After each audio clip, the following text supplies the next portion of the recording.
Salut à tous, aujourd'hui dans cette vidéo on analyse les résultats du quatrième trimestre 2024 de Fortinet et là on a atteint des sommets historiques et donc dans cette vidéo on verra bien dans un premier temps les chiffres clés forcément de ce dernier trimestre de l'année 2024, les forces, les opportunités de Fortinet, les risques et aussi les défis à surveiller pour l'entreprise et puis reste bien jusqu'à la fin puisque je te dirai est-ce que c'est une opportunité d'investissement en ce moment dans Fortinet et je te donnerai évidemment ma valorisation.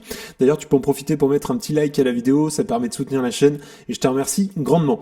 Alors si on regarde dans un premier temps ce qui est sorti en termes de chiffres, c'est un très bon rapport, on a vraiment des résultats assez exceptionnels. Donc le chiffre d'affaires ici il est à 1,66 milliard de dollars, on a fait un plus 17% en un an, donc c'est-à-dire du Q4 2023 au Q4 2024. En termes de revenus produits, on est à 574 millions de dollars, un plus 18%, c'est vraiment la meilleure croissance en 6 trimestres.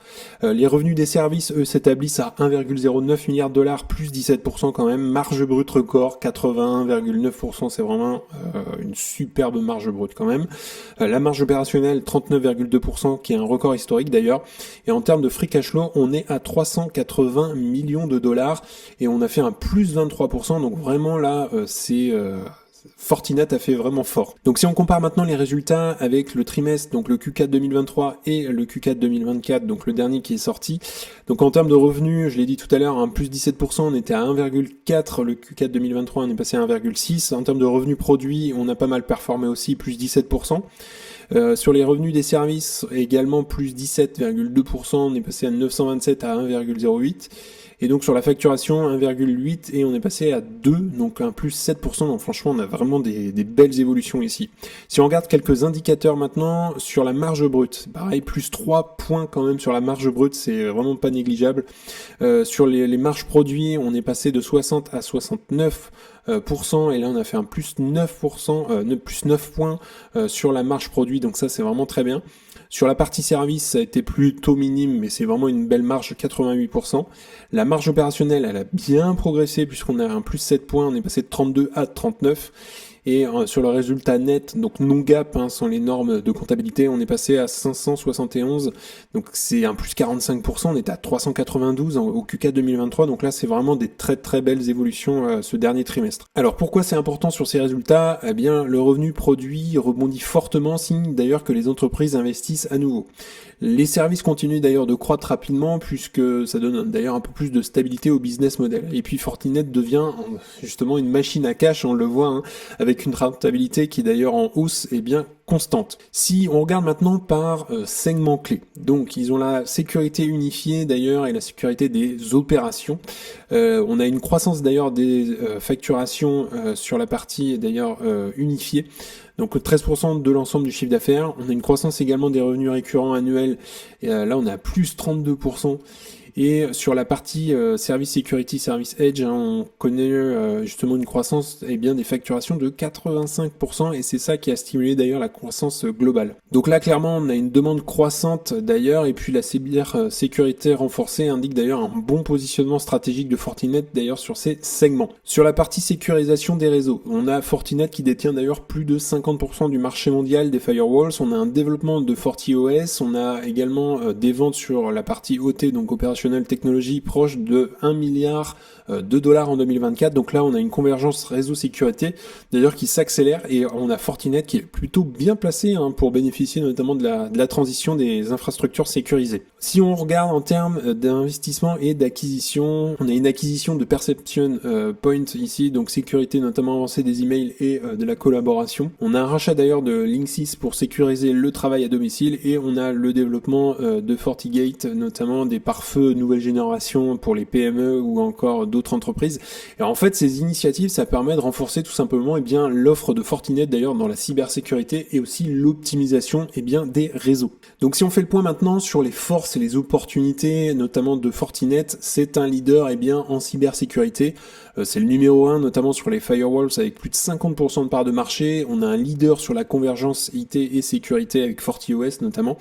On a une adoption massive sur le Secure Access Service Edge, là on est à plus 85% de croissance, c'est absolument énorme. Donc voilà, Fortinet ne vend pas que des firewalls, elle vend également, c'est vraiment un écosystème de sécurité globale, et je pense que ça c'est vraiment bien pour son business model. Si on continue également, j'ai noté des innovations technologiques et un avantage compétitif, notamment avec FortiOS, qui est vraiment un système unique qui intègre tous les services de sécurité, Firewall notamment qui est une nouvelle génération. On a la SD-WAN notamment pour optimiser les réseaux. Donc en fait, contrairement à ses concurrents, eh bien Fortinet développe toutes ces solutions en interne, ce qui optimise les performances et réduit aussi les coûts pour les entreprises. Sur son modèle économique, évidemment, il est solide et on a un modèle aussi qui est récurrent grâce notamment à la croissance de la partie abonnement. Ça augmente aussi la visibilité des revenus forcément dans le temps. On a une marge brute record à 81,9%, donc Fortinet génère vraiment des bénéfices élevés à chaque vente et ça c'est vraiment très très bien. On a une stratégie d'acquisition efficace, notamment on en a parlé tout à l'heure avec deux entreprises, ça permet de renforcer aussi l'écosystème. Donc voilà, on a un business model qui est basé sur des revenus récurrents et Fortinet gagne forcément en stabilité et puis en prévisibilité, notamment sur les abonnements. Donc point de vigilance que j'ai noté, on a quand même de la concurrence dans la cybersécurité, Palo Alto notamment qui est connu, Cisco. Donc voilà, on a une bataille qui est assez rude, on a des pressions aussi sur les marges, une innovation aussi qui va assez vite, puisque Fortinet doit rester quand même en avance technologique. Donc voilà, si un concurrent lance une innovation majeure avant eux, ça pourrait impacter la croissance, mais pour l'instant c'est pas le cas. Si on continue, deuxième point, dépendance aux investissements, notamment si l'économie ralentit d'ailleurs, les entreprises pourraient réduire leur budget sur la partie cybersécurité. Les grandes entreprises mettent un peu plus de temps à signer des contrats, un impact potentiel notamment sur les rendements futurs. Donc voilà, un ralentissement économique, ça pourrait peser peut-être sur les demandes, mais ça reste du court terme. Ensuite, on a une transition également vers le modèle SaaS qui est encore en cours, puisque l'adoption prend du temps.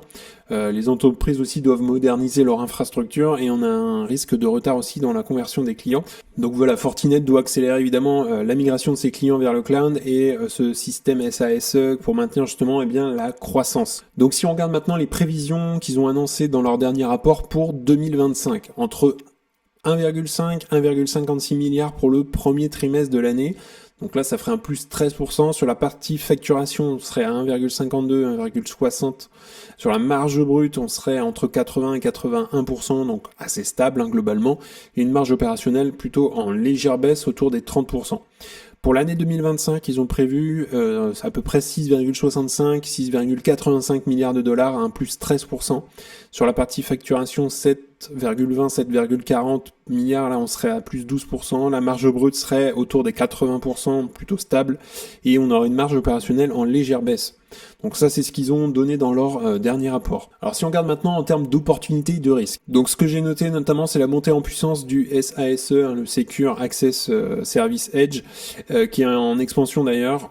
Et puis on a un renouvellement également massif des firewalls qui est prévu en 2026 et 2027, donc avec un fort potentiel d'ailleurs d'upsell. Et puis l'IA et l'automatisation en cybersécurité, donc là renforcement forcément de la différenciation de Fortinet. J'ai noté en risque une concurrence quand même accrue, on l'a dit tout à l'heure avec Palo Alto, on a Cisco également, possible peut-être ralentissement sur des dépenses en cas de crise économique dans les entreprises et certaines intégrations des acquisitions qui pourraient peut-être générer des coûts additionnels. Alors si on regarde maintenant la valorisation de Fortinet, est-ce qu'elle a un bon prix en ce moment ? Déjà dans un premier temps, si on regarde le cours de l'action, on est à 110 $ à peu près et sur un an l'action a vraiment bien performé.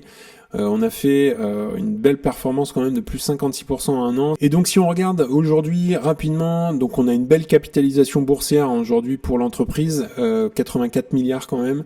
On a également une belle croissance du chiffre d'affaires en moyenne de 22% par an, donc c'est vraiment pas négligeable du tout.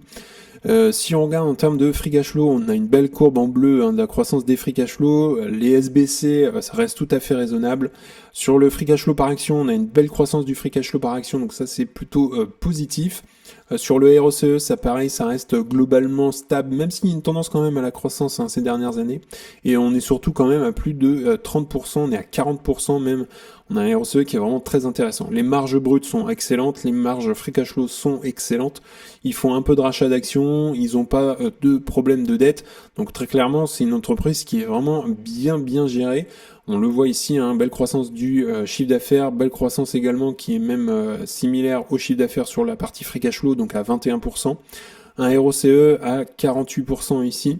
Si on regarde en termes de dette nette, clairement ils n'ont pas de dette, ils ont ce qu'il faut, ils font du rachat d'actions, moins 11% sur les 5 dernières années, et la marge du free cash flow est à 33%, donc c'est vraiment une entreprise bien gérée. Si on regarde sur la partie valorisation, on a un ratio prix-free cash flow de 45. On a une moyenne 5 ans à 33 et une moyenne 10 ans à 26. On a une entreprise qui, je trouve, est assez chère comme ça à première vue en regardant sur le papier. Si on regarde sur 10 ans, la valorisation, on voit globalement qu'aujourd'hui, on est quand même à un point assez haut. Et si on regarde par rapport à l'historique, on a une moyenne quand même, une entreprise qui se négociait autour des 25 peut-être de PI. Donc aujourd'hui, elle était revenue d'ailleurs en 2023 à peu près autour des 25 de ratio prix-free cash flow. Donc là, c'est plutôt élevé en ce moment quand elle se négocie à 45. D'ailleurs, on le voit aussi sur le price to sale, sur le chiffre d'affaires. Ici, on est quand même à 14 aujourd'hui. Je trouve ça assez élevé. Donc on a une entreprise qui est très très chère et on a un peu de volatilité quand même sur l'entreprise. Donc si on se projette, on met une croissance vraiment raisonnable et conservatrice autour des 10%. Et si on met un ratio prix-free cash flow de 25, ce qui est à peu près la moyenne quand on regarde, eh bien en ayant une marge de sécurité et puis en ayant un retour sur investissement assez intéressant, donc on va mettre du 13%, on serait aujourd'hui à un prix intéressant à $70. Donc aujourd'hui on n'y est pas, on est à 110. Si on passe sur du 12%, on serait à 75. Si on veut une marge de sécurité un peu plus importante sur du 14%, pour obtenir une performance de 14% par an, on serait à $65 l'action. Donc aujourd'hui, moi je la trouve chère. Il faudrait qu'elle revienne, je pense, sur un ratio autour des 25 pour qu'elle devienne intéressante. Cela dit, ça reste évidemment mon avis, c'est à toi de faire tes recherches si l'entreprise t'intéresse. Alors, petite conclusion sur Fortinet, je trouve qu'elle a une croissance quand même solide en termes de chiffres, on l'a vu, des revenus à plus 17%, une marge opérationnelle record à 39%, presque 40%, on a un leadership quand même qui est bien confirmé dans la cybersécurité, et puis on a un positionnement quand même stratégique pour le cycle de renouvellement des firewalls qu'on aura d'ailleurs en 2026. Quelques points à surveiller que j'ai notés. La concurrence quand même à surveiller sur ce marché qui est assez intense. Et puis on aurait peut-être une évolution, mais ça c'est à surveiller en cas de récession, des entreprises si elles sont amenées à baisser leur investissement et notamment leur budget alloué à la cybersécurité. Donc voilà, aujourd'hui on a une valorisation, on l'a vu, assez élevée, mais elle pourrait quand même tout à fait rentrer cette entreprise dans mon portefeuille. Mais si elle revient peut-être sur une valorisation autour d'un ratio prix-free cash flow de 25, du moins si elle revient autour des 70-65$, ça pourrait être une entreprise qui devient intéressante. Alors je le rappelle ici, je donne pas de conseils en investissement, c'est hyper important que tu ailles faire toi tes propres analyses en détail et beaucoup plus poussées. D'ailleurs, tu peux me dire en commentaire sous la vidéo si tu es intéressé par Fortinet, ce que tu penses de l'entreprise, si tu es déjà investi, ce que tu penses du potentiel d'ailleurs de l'entreprise, ou peut-être que tu as investi dans la cybersécurité, donc n'hésite pas à partager ton avis sous la vidéo. Également, si tu souhaites aller plus loin et accéder à You Can Invest App, c'est le premier lien en description, et donc dans ton espacement, tu auras accès notamment à ma watchlist avec mes objectifs de prix, au best stock, c'est-à-dire les meilleures actions à détenir dans ton portefeuille, le discounted cash flow pour estimer forcément le juste prix à payer pour une action, accès à une communauté privée d'investisseurs, et le gros plus, ce sont les appels vidéo illimités avec moi-même pour t'accompagner dans ta stratégie, faire grossir ton patrimoine, analyser des actions, ton portefeuille. Donc si tu souhaites nous rejoindre, c'est le premier lien en description. En tout cas, on en a fini pour aujourd'hui. N'hésite pas à liker la vidéo, à t'abonner, ça fera grandir la communauté et puis ça me soutient. Si tu souhaites regarder une autre vidéo, tu peux cliquer juste ici. En tout cas, je te souhaite une excellente journée et à très bientôt pour une prochaine vidéo. Salut!